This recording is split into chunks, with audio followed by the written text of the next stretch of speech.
तो फाइनली फुप्पो के असल रंग सबके सामने आना शुरू हो चुके हैं।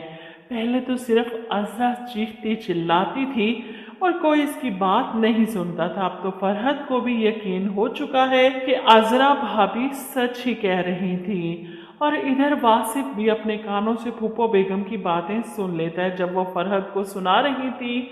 और इसके बाद रामीन भी इस बात की तस्दीक कर देती है कि तुम्हारी फुप्पो बहुत अच्छी हैं, बहुत प्यार वाली।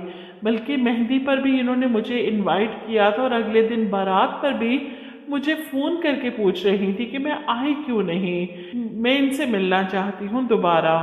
ये सुनकर वासिफ को यकीन हो जाता है ये सब फुप्पो का ही कारनामा है। इन्होंने ही रामीन को जानबूझकर बुलाया था ताकि फरहत और इसके बीच में गलत फहमियाँ पैदा कर सके। इस बात को वो बर्दाश्त नहीं करता, घर पहुंचता है और सीधा फरहत को लेकर फुप्पो के कमरे का दरवाज़ा बजाता है, बाहर निकलें। फुप्पो और सायरा बाहर आते हैं तो वासिफ चिल्लाता है, एक तरफ आप फरहत को मेरे खिलाफ भड़का रही हैं और दूसरी तरफ रामीन से राब्ता कर रही हैं।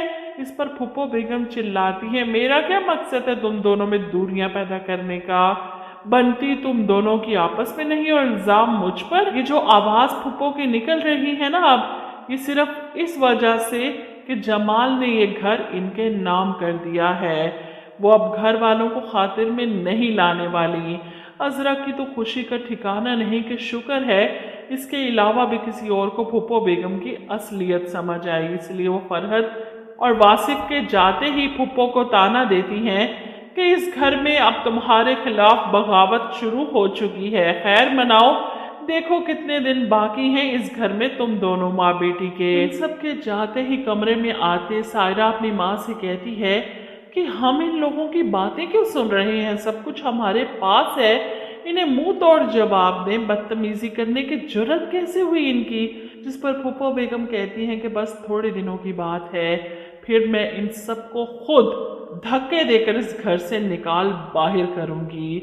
अब हकीकत जानने के बाद फरहत को अज़रा भाभी की सारी बातें सच लगती हैं जो शुरू से वो चीखती आ रही थी और फरहत ने कभी यकीन ही नहीं किया था। इसलिए वो अज़रा भाभी के पास जाकर बैठती है कि भाभी मुझे माफ़ कर दें, आप बिल्कुल ठीक थी, इन दोनों के बारे में मैं ही समझ ना पाई। जिस पर अज़रा कहती है चलो अच्छा हुआ तुम्हारी और वासिफ की आंखें तो खुली, लेकिन मुझे तो ये डर है कि सायरा कहीं अस्मा की बुटीक पर कब्जा ना कर ले।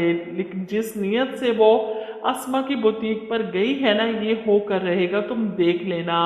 जिस पर फरहत तसल्ली देती है कि अस्मा भाभी इतनी बेवकूफ़ नहीं कि इतनी आसानी से सब कुछ इनके हाथ में पकड़ा देंगे। वहीं बुटीक में अस्मा को शक हो जाता है सायरा पर कि समन के ड्रेस के साथ जो कुछ हुआ इस सायरा की वजह से हुआ, इसी ने करवाया, लेकिन वो साफ लफ्ज़ों में सायरा से पूछ भी नहीं सकती थी। इधर सायरा अच्छी बनने के लिए अस्मा के आगे पीछे फिर रही है, ड्रामे कर रही है और अस्मा परेशान कि सायरा तो अच्छी है, शायद मैं कुछ ज़्यादा सोच रही हूँ। लेकिन मशकूक तो वो हो चुकी है और जब अज़रा और फरहत मिलकर अस्मा को सारी हकीकत बताएंगे घर में इन्होंने क्या फसाद मचाया, तो शायद अस्मा की आंखें भी खुल जाएं।